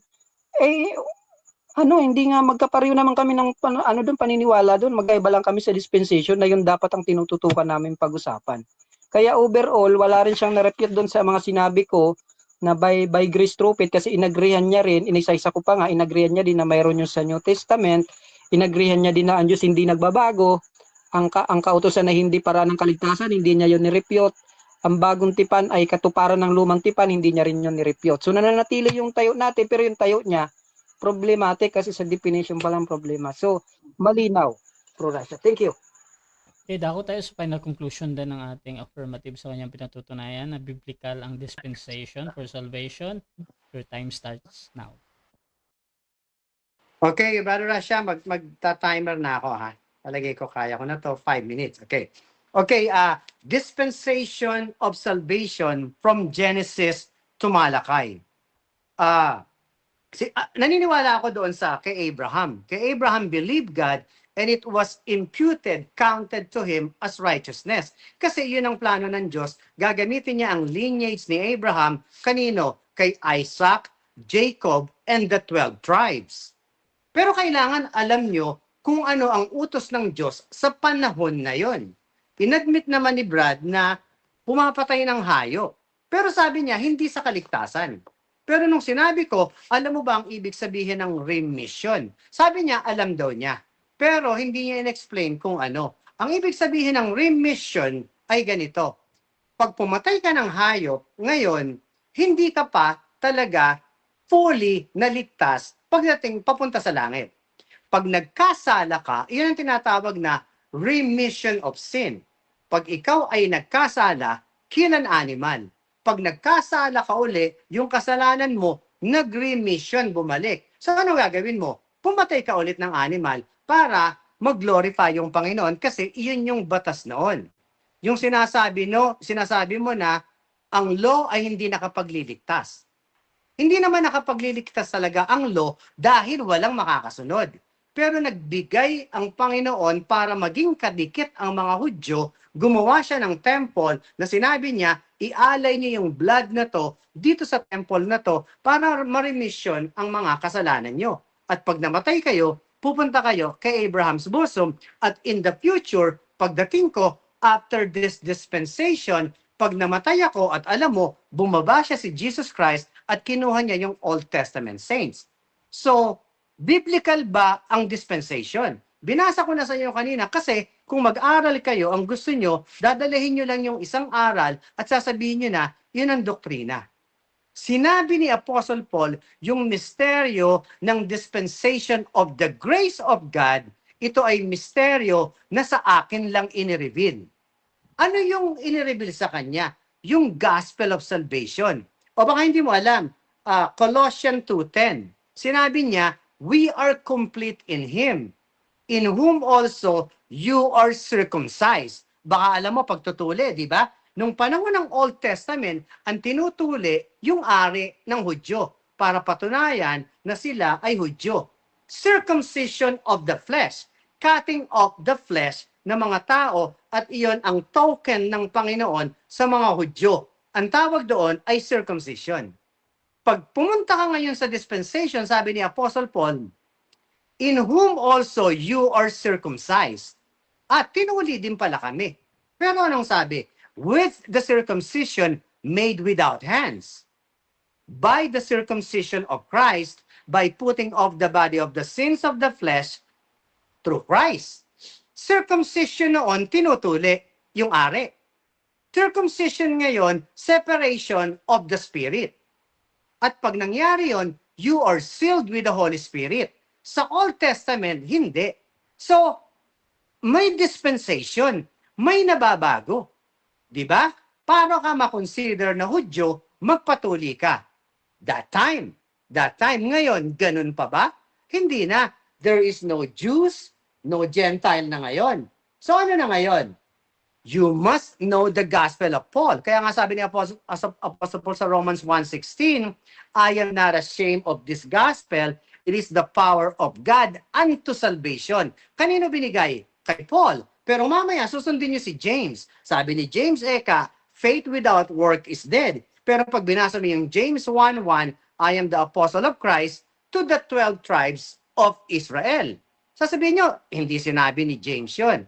Faith and works, iba ang sinabi ni Paul. So pag pinag-dispense mo ang aral ni James at Paul, basahin mo ang buong libro, and I guarantee you, wala kang makikita na sinabi ni James, let us trust the blood of Jesus Christ. Wala. Tapos pag initalay mo ang James 2:26, ang mention doon ni James, sabi niya, ang totoo ito, for the body without the spirit is dead.